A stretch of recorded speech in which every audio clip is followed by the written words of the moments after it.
Peradaban Islam di Nusantara berbeda dengan di daerah timur seperti di Arab. Perbedaan itu terlihat bahwa peradaban Islam di Nusantara mendapatkan percampuran dari berbagai kebudayaan, terutama kebudayaan lokal Nusantara. Ciri-cirinya yaitu yang pertama, penyebaran melalui pesantren-pesantren. Yang kedua yaitu penyebaran Islam ini dilakukan dengan cara seperti lewat kesenian. Keseniannya itu yaitu berupa wayang yang dilakukan oleh Sunan Kalijaga. Yang ketiga melalui perkawinan. Lihat dari fisiknya, wayang di zaman pra-Islam ini sangatlah dominan dengan Hindu-Buddha. Namun setelah Islam masuk, Sunan Kalijogo ini kemudian mengubah cerita pewayang ini menjadi identik dengan Islam. Jika dilihat dari non-fisiknya, tembang-tembang pada zaman Islam ini masuk ke Nusantara banyak diciptakan oleh Wali Songo seperti tembang pocung dan gambung. Ulama mempunyai peranan sebagai bagian dari pejabat elit. Fungsinya yaitu memperkokoh kedudukan kepemimpinan yang ada di singgasana. Ulama tak hanya berperan di bidang agama, melainkan berperan juga di bidang politik. Perang saudara terjadi diakibatkan oleh beberapa faktor. Yang pertama yaitu menguatnya kekuasaan Belanda di Pulau Sumatera dan Malaka. Dengan ditandai jatuhnya wilayah Minangkabau, Siak, Tiku, Tapanuli, Mandailing, Deli, dan Barus dalam penjajahan Belanda. Faktor yang kedua yaitu diakibatkan oleh adanya perebutan kekuasaan pewarisan tahta. Yang pertama, perlawanan terhadap Portugis. Perlawanan rakyat Aceh ini di bawah pimpinan Sultan Salahuddin Riyad Shah. Lalu dilanjutkan oleh Sultan Iskandar Muda. Perlawanan ini terjadi karena kedudukan Portugis ini menjadi ancaman bagi rakyat Aceh. Yang kedua, perlawanan terhadap VOC.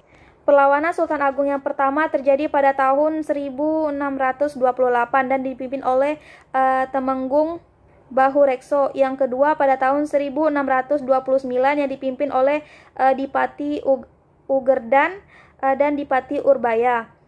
Serangan yang kedua ini belum berhasil untuk geserkan kekuasaan VOC di Batavia. Perlawanan rakyat Banten ini dibawa oleh pimpinan Sultan Agung Tirtayasa yang berhasil dipadamkan setelah VOC menerapkan Divide et Impera antara Sultan Agung Tirtayasa dengan Sultan Aji. Yang ketiga yaitu perlawanan terhadap Belanda. Perlawanan rakyat Maluku di bawah pimpinan Patimura yang pada akhirnya terjadi pada tahun 1816. Belanda kemudian berhasil menangkap para pemimpin perlawanan. Pada masa pemerintahan Hindia Belanda di bidang politik. Dahulunya Indonesia adalah negara yang memiliki kerajaan-kerajaan di wilayah daerahnya. Namun setelah kedatangan bangsa Belanda ke Indonesia yang membawa sistem adu domba, menghasilkan bahwa kerajaan yang ada di Indonesia harus patuh terhadap Belanda. Selanjutnya, kebijakan pada masa pemerintahan Hindia Belanda di bidang sosial dan budaya. Masuknya bangsa Belanda ini mengakibatkan adanya pengaruh dari budaya bangsa Barat. Kemudian budaya ini mulai mempengaruhi budaya lokal yaitu dengan adanya penyebutan beberapa kata yaitu merupakan gabungan dari beberapa bahasa Belanda. Setelah itu barulah muncul tarian-tarian internasional yaitu seperti dansa dan bangunan-bangunan yang menyerupai bangunan Belanda seperti bangunan yang ada di Kota Tua di Jakarta. Kebijakan masa pemerintahan Hindia Belanda di bidang ekonomi. Pada masa pemerintahan Hindia Belanda, Indonesia ini mengalami masa tanam paksa yang diprakarsai oleh Raffles. Raffles ini adalah seorang jenderal yang menjadikan masyarakat Indonesia ini bekerja tanpa diupah. Pembangunan bank sentral milik Belanda dan pembangunan infrastruktur lainnya seperti jalan menuju Anyar ke Panarukan.